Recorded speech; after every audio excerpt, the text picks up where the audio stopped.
আরেকটি কথা আমি নলেজে এনেছি এবং মাননীয় বিচারক মণ্ডলী ট্রাইব্যুনালের বলেছে নোবডি ইজ অ্যাবাভ ল, বিচারপতিরাও অ্যাবাভ ল না। পুলিশের একজন ডিআইসি এডিজি অফিসের দায়িত্ব ছিল, কিন্তু একজন পুলিশের নামও এই চার্জশিটে নাই। হওয়ার জন্য মূলত তিনটি এলিমেন্ট লাগে।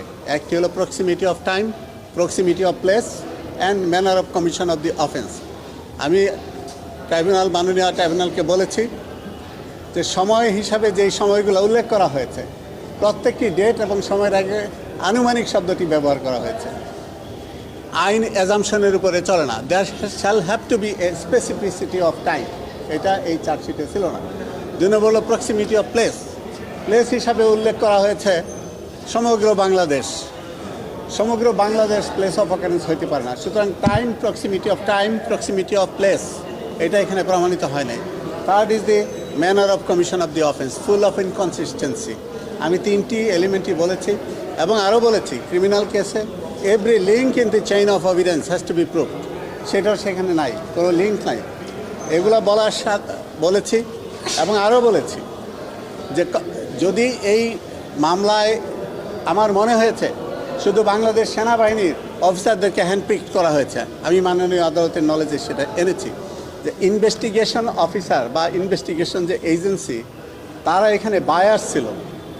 আপনাদেরকে আমি একটা সুনির্দিষ্ট এক্সাম্পল দিই, that can illustrate my statement. One, এই র্যাবের এডিজি অপারেশনরা বিভিন্ন সময়ে দেশের বাইরে গিয়েছে, তখন বিভিন্ন সময়ে সংক্ষিপ্ত পিরিয়ডের জন্য হইলেও পুলিশের একজন ডিআইসি এডিজি অফিসের দায়িত্ব ছিল, কিন্তু একজন পুলিশের নামও এই চার্জশিটে নাই।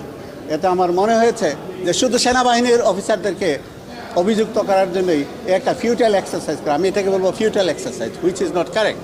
এবং এখানে there is a serious lack of fairness, যেটাকে আমি বলবো ইনভেস্টিগেশন এজেন্সি যেটা যে চার্জ তৈরি করেছে এবং প্রসিকিউশনও যেটা অ্যাকসেপ্ট করেছে, এবং সেইখানে আমি মনে করি প্রসিডিউরাল যে ফেয়ারনেসের সেটা প্রশ্নবিদ্ধ। তারপরে আমি আরও বলেছি যে এই যে মিসিং লিঙ্ক, আমি দায়িত্বে ছিলাম, দায়িত্বে থাকার পরে মাঝে মাঝেই ফ্রিকুয়েন্টলি এটা হয়েছে। সবগুলো অফিসার যেগুলো যারা এডিজি অফ ছিল, brigadier general Jahangir, brigadier general Mahbub, brigadier general Azad এবং কর্নেল লতিফ, এরা বিভিন্ন সময় ছুটিতে গিয়েছে অথবা cross country, that means ex Bangladesh লিভে গিয়েছে, বিদেশে ট্রেনিংয়ে গিয়েছে।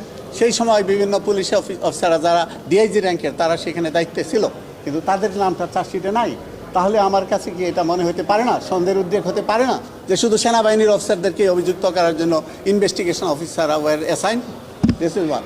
নাম্বার টু, এডিজি অপারেশন এবং যে ডাইরেক্টর অফ ইন্টেলিজেন্স র্যাবে, তাদের ফাংশনটা বুঝতে হবে। তাদের ফাংশন, ব্যাটালিয়নগুলো যে 15টা ব্যাটালিয়ন আছে র্যাবের, এরা কিন্তু দে আর ইন্ডিপেন্ডেন্ট ইন টেকিং ডিসিশন। তাদের সাথে এডিজি অফিসের কোনো বিষয় নেই। থানায় যেমন রুটিন মামলা হয়, arrest, custody and onward production to the court, থানার ওসিকে আইজিকে বলে করে, থানার ওসিকে এডিশনাল আইজিকে বলে করে। It is something like that, this is a routine matter যে they will arrest, keep them in custody for 24 hours and they will produce before the court for adjudication, এবং তারা তাই করেছে। এবং সেই ক্ষেত্রে এডিজি অপারেশনের কোনো সম্পৃক্ততা নাই।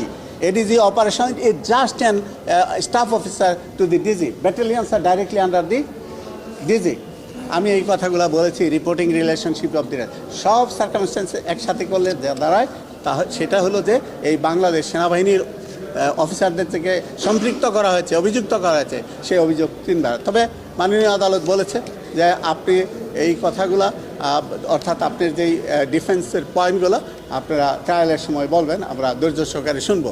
তবে আরেকটি কথা আমি নলেজে এনেছি এবং মাননীয় বিচারক মণ্ডলী ট্রাইব্যুনালের বলেছে নোবডি ইজ অ্যাবাভ ল, বিচারপতিরাও অ্যাবাভ ল না। সেই ক্ষেত্রে আমি গুণ কমিশনের একটা কথা আমি আদালতের নলেজে এনেছি, সেটি হলো যে গুণ কমিশনের কাজটি হলো কি, গুণ কমিশনের কাজ হলো ফ্যাক্ট ফাইন্ডিং। কিন্তু আমার মনে হয়েছে যে বিভিন্ন কারণে রিপোর্টেডলি গুণ কমিশনের সদস্যরাও যেটাকে বলে এনক্রোচমেন্ট অফ দেয়ার ডিউটি, পুলিশের কাজ রিমান্ডে গেলে যা করা হয় গুণ কমিশনের কাজ সেটা না। এটা আমি একটা এক্সাম্পল দিচ্ছি। তো আমার মনে হয় যে সেটাও আমি ভবিষ্যতে আনবো, যদি গুম কমিশনের কেউ নিয়ম নীতি বহির্ভূতভাবে জিজ্ঞাসাবাদ করে থাকে, আমি সেই জিনিসটাই হিন্টস দিয়েছি মাননীয় আদালত ট্রাইব্যুনালকে। আরেকটি কথা বলেছি, media handling, my friends, ladies and gentleman, I tell you, আমি আদালতের নলেজে নিয়েছি। তো mister prosecution, that means the prosecution side যেভাবে মিডিয়াতে ব্যাখ্যা করে, যেভাবে মৃত্যু কীভাবে কিলিং করা হয়, আমি জানি না উনি কীভাবে জানলো, যেভাবে বলা হয় চুলেও নাকি আগুন ধরে যায়, তারপরে এই যে পেট চিরে নারীবরী নদীতে ভাসিয়ে দেওয়া হয়, these are the facts that creates A psychological trauma, specially the children এবং দি উইমেন। এবং তাদের জন্য এটা একটা, আমার কাছে রিপোর্ট এসেছে যে এটা এই বর্ণনা থেকে অনেকে সাইকোলজিক্যাল ট্রমায় সাফার করতেছে এখন। এবং আমি মাননীয় ট্রাইব্যুনালকে রিকোয়েস্ট করেছি মিডিয়া হ্যান্ডেলিংয়ে আমি নিজেও সতর্ক থাকবো এবং প্রসিকিউশনও যেন সতর্ক থাকে।